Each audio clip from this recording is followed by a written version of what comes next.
साथियों, सादर सेवा जोहार। मैं अलेक्स शाह मरावी आज आपके बीच में हमारे महानायक, जिसको कि पेरियार रामासामी नायकर कहा जाता है, आप लोग पेरियार के नाम से इनको जानते हैं, इन्हीं के बारे में मैं आपके बीच में रखूँगा। मूल निवासियों का इतिहास, जिसके लेखक राणाजुन राणा जी हैं, वहीं से मैं इसको आपके समक्ष उसी बुक से कुछ पढ़ करके मैं आपके समक्ष उसको रखना चाहता हूँ। मेरा विशेष को कोई ठेस पहुँचाना नहीं है। जो रामासामी पेरियार का जो सोच थी उसको आप लोग के बीच में रखना है और इनसे हमारे समाज को ज़रूर कुछ न कुछ सीख देनी चाहिए, ताकि हमारा जो पिछड़ा समाज है, दलित समाज है, वो आगे बढ़ने में सहायक सिद्ध होगा। कोई भी समाज हो, वो अपना अस्तित्व या फिर इतिहास को नहीं जानता है, तब वो रास्ता भटक जाता है पेरियार साहब की जीवनी की ओर। तो आइए, पेरियार साहब का जन्म 17 दिसंबर 1879 इरोड मद्रास रेसिडेंसी में एक संपन्न व्यापारी घराने में हुआ और इनका परिनिर्माण 24 दिसंबर 1973 ईस्वी वेल्लोर तमिलनाडु में हुआ।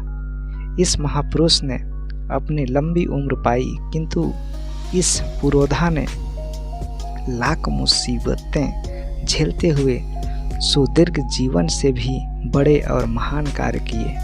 तभी तो यूएनओ की संस्था ने उनके महान कार्यों को देखकर, परखकर अलग अलग उदाहरणों में उन्हें एशिया का सुकरात, तो कहीं नए युग का पैगंबर, तो कहीं समाज सुधार आंदोलन का पिता, या फिर कहीं अंधविश्वास, रूढ़ियों, कुरीतियों का घोर विरोधी और विचारों से वैज्ञानिक महाक्रांतिकारी तर्कवादी निरूपित किया। अंततः हम कह सकते हैं कि इस तपस्वी ने अघोषित बौद्ध होते हुए भी उसी दिशा में कार्य किए जिसकी रूपरेखा तथागत बुद्ध ने निर्धारित की थी। आइए हम इसके कुछ कार्य को अवलोकन करेंगे कि उस समय पेरियार रामासामी नायकर हमारे दलित, पिछड़े, SC OBC के लिए क्या कार्य किए। तो सबसे पहले मैं बताना चाहूँगा, पहला जो है इसका अवलोकन करेंगे। आइए, हिंदुत्व का प्रतिकार। वैदिक धर्म से आर्य ब्राह्मण धर्म और ब्राह्मण धर्म से हिंदू धर्म का उदय हुआ। ये कहते हैं कि वैदिक धर्म से आर्य ब्राह्मण धर्म और ब्राह्मण धर्म से हिंदू धर्म का उदय हुआ। 1904 ईस्वी में अब पेरियार काशी गए तो एक घटना से वह रूढ़िवादी हिंदुत्व के प्रबल विरोधी हो गए। आइए जानते हैं वो घटना क्या थी। साथियों, घटना यह थी कि भोजन के लिए जब वो एक स्थान पर रुके जहां भोजन चल रहा था, लेकिन उनको वहां पंगत में बैठने नहीं दिया गया। उन्हें अपमानित कर बताया गया कि आप अब्राह्मण हो, यहाँ नहीं बैठ सकते। इस घटना से उन्हें बड़ा दुख हुआ, आघात लगा। फलतः उन्होंने बैतुकी प्रथाओं, विचारों, ब्राह्मणवादों का विरोध शुरू कर दिया। कहा कि ब्राह्मणों का जातिवाद जहर हिंदू धर्म को ही समाप्त कर देगा। आइए अब दूसरा जो पॉइंट है उस पर नज़र रखते हैं। ये जो पेरियार साहब थे, वो महापंडित रावण को नायक माना। काशी की घटना के बाद पेरियार ने कहा, राम ने ब्राह्मणों को सिर पर चढ़ाया। राम ब्राह्मणों के हाथ की कठपुतली व दास थे। उन्होंने घर बस्ती में राम भजन, कीर्तन, कथावाचकी, यज्ञ हवन, पुरोहितों के प्रवचन, उपदेश आदि पर पाबंदी लगा दी। सभी चमत्कारपूर्ण आयोजन बंद करवा दिए। हिंदू शास्त्रों पुराणों की सत्यता प्रामाणिकता पर प्रश्न खड़े किए। न सिर्फ उन्होंने केवल ब्राह्मण ग्रंथों की होली जलाई, बल्कि रावण को अपना व दलित समाज, पिछड़ी जातियों का नायक घोषित किया। रामलीलाओं व रावण दहन बंद करवा दिए। राम कथा में ब्राह्मणों द्वारा रावण पर लगाए गए सभी आरोप को मिथ्या साबित कर दिया और कहा जाता है कि विद्वान महापराक्रमी रावण को त्रेता युग का महानायक कहा। तो साथियों, जिस प्रकार पेरियार ने रावण को, जो कि रामायण में उनकी जो चित्रात्मक जो कि चित्रण किया गया है वो अलग है, उसको मिथ्या करार कर उसको त्रेता युग का महापराक्रमी महानायक कहा। तो आइए अब जानते हैं, तमिल संत तिरुवल्लुर में उनकी अगाध आस्था थी। वे एकल निराकार शक्ति के पोषक थे। उनका मानना था कि ब्राह्मणों की ज्यादती व अत्याचार से बचने के लिए ही छोटी जाति व शोषित तबके के लोग इस्लाम या ईसाई धर्म स्वीकारते हैं। जैसे ही 80% पिछड़ी जातियों में चेतना जगेगी, वे हिंदू ब्राह्मण धर्म के बोझ को अपने कंधों से उतार फेंकेंगे।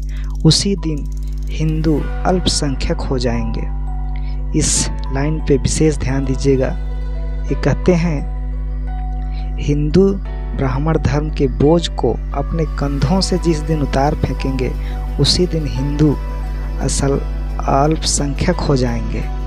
साथियों, ब्राह्मण धर्म ही हिंदू धर्म है। घोर सामाजिक विषमता के कारण इसे समाप्त होना चाहिए, इनका मानना है। और पेरियार के आंदोलन को का ही देन है कि तमिलनाडु में SC ST OBC को शिक्षा व शासकीय संस्थाओं में जनसंख्या के आधार पर 80% से अधिक आरक्षण प्राप्त है। और अभी आप देख रहे हैं कि आरक्षण पे बहुत राजनीति हो रही है ना। तो आइए अब देखते हैं पेरियार की जो आगे उन्होंने क्या किया। उन्होंने अपनी पत्नी नागम्मोई और दोस्तों के साथ लेकर वायकोम आंदोलन शुरू किया। वर्जित सड़क पर चलकर आंदोलन किया और दलितों को सारे अधिकार दिलाकर ही दम लिए। दलितों को सारे अधिकार दिलाने व तमिल राष्ट्रवादी राजनेता और सामाजिक अगुवा बने। उनके प्रशंसक उन्हें सम्मान से पेरियार कहते हैं। पेरियार का अर्थ होता है आत्मा, पवित्र आत्मा। पेरियार का पवित्र आत्मा या सम्मानित व्यक्ति। पेरियार ने ही द्रविड़ आंदोलन की नींव रखी व उसे आगे बढ़ाया। वे जीवन भर शोषित और दलितों के अधिकारों के लिए संघर्ष करते रहे। समाज में बाल विवाह, अनमेल विवाह, मंदिरों में देवासी प्रथा का मुखर विरोध किया। विधवा पुनर्विवाह के विरुद्ध पंडित व स्वर्ण लठ लेकर सामने आए, परंतु पेरियार रुके नहीं, आगे बढ़ते रहे। विधवा पुनर्विवाह कराकर ब्राह्मणों के मंसूबों पर पानी फेर दिया। आइए अब जानते हैं पेरियार साहब की राजनीति में क्या भूमिका थी और राजनीति में उन्हें क्या किया। तो आइए आपको बताना चाहूँगा। सन 1919 में सी राजगोपालाचारी के अनुरोध पर वे कांग्रेस पार्टी में सम्मिलित हो गए। असहयोग आंदोलन में हिस्सा लिया और जेल गए। सन 1922 में वे मद्रास प्रेसिडेंसी कांग्रेस समिति के अध्यक्ष बने और शासकीय क्षेत्र की सेवाएं व स्कूल शिक्षा व दलित पिछड़ों के लिए आरक्षण की मांग की, किंतु पार्टी व मौजूदा ब्राह्मण नेताओं के आरक्षण विरोधी पर कांग्रेस की दोहरी नीति से उसका मोह भंग हो गया और अंततः पेरियार साहब जब अपने बात को रखे तब नहीं माने, तब वो 1925 में पेरियार ने कांग्रेस को छोड़ दी। मतलब साथियों, ऐसे आजकल बहुत ही कम नेता मिलते हैं जो अपने समाज के लिए कोई राजनीति पार्टी को छोड़े। आजकल के नेता और उस समय के नेता में बहुत फर्क है। तो इसको आज हम सबको समझना चाहिए कि ऐसे नेता अगर हमारे लिए काम नहीं करते तो उसको हमें उखाड़ कर फेंकना चाहिए। तो आइए हम देखते हैं वो जो पेरियार साहब थे वे आजीवन समाज सुधार व परिवर्तन के लिए संघर्ष करते रहे। सन 1937 में तमिलनाडु तमिलों का स्लोगन दिया। तमिलनाडु तमिलों का स्लोगन दिया।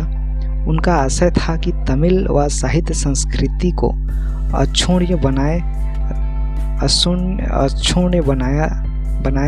रखा जाए। मतलब जो तमिली संस्कृति है या साहित्य है उसको बनाकर रखना चाहिए, उनका मानना था। और क्यों नहीं साथियों, हम सबको अपना संस्कृति, भाषा आदि को बचाकर रखना ही हमारा बहुत बड़ी पहचान होती है। आज कोई भी अपनी साहित्य व संस्कृति के नाम से पहचाने जाते हैं। तो साथियों, वे तमिलनाडु में हिंदी विरोधी हुए, हिंदी भाषा का विरोध किए। क्यों किए, आइए थोड़ा विस्तार से जानते हैं। हिंदी भाषा को तमिलनाडु में अनिवार्यता किए जाने पर मद्रास प्रेसिडेंसी स्कूल में इसका विरोध हुआ। मतलब तमिल में हिंदी भाषा को अनिवार्य किया जा रहा था, इसलिए उसका विरोध किए। और पेरियार साहब ने क्या कहा, देखते हैं आगे। पेरियार के हिंदी विरोधी आंदोलन को इतना हवा मिली कि पूरे राज्य में छा गए। विरोध का उनका आशय था कि हर प्रांत में प्राथमिक शिक्षा मातृभाषा से दी जाए। हर प्रांत में प्राथमिक शिक्षा जो होनी चाहिए मातृभाषा से होनी चाहिए। जैसे तमिल में तमिलनाडु में तमिल हो गया है ना, तो तमिल में तमिल से ही भाषा होनी चाहिए। छत्तीसगढ़ में जैसे छत्तीसगढ़िया को दिया गया। और ऐसा और भी है, जैसे गोंड लोग जहाँ रहते हैं, गोंडवाना लैंड के लोग, वहाँ गोंडी होना चाहिए।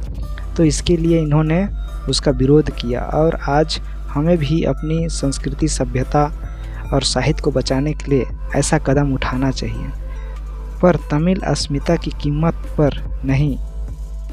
और समाज और देश की व्यवस्था में सुधार नहीं, आमूल-चूल परिवर्तन के लिए पेरियार को भारत का लेनिन कहा जाता है। आप जानते ही होंगे लेनिन कौन थे। तो इनको आमूल-चूल परिवर्तन के लिए पेरियार को भारत का लेनिन कहा जाता है। और तमिल संस्कृति और तमिल अस्मिता के लिए युगों युगों तक याद किए जाते रहेंगे।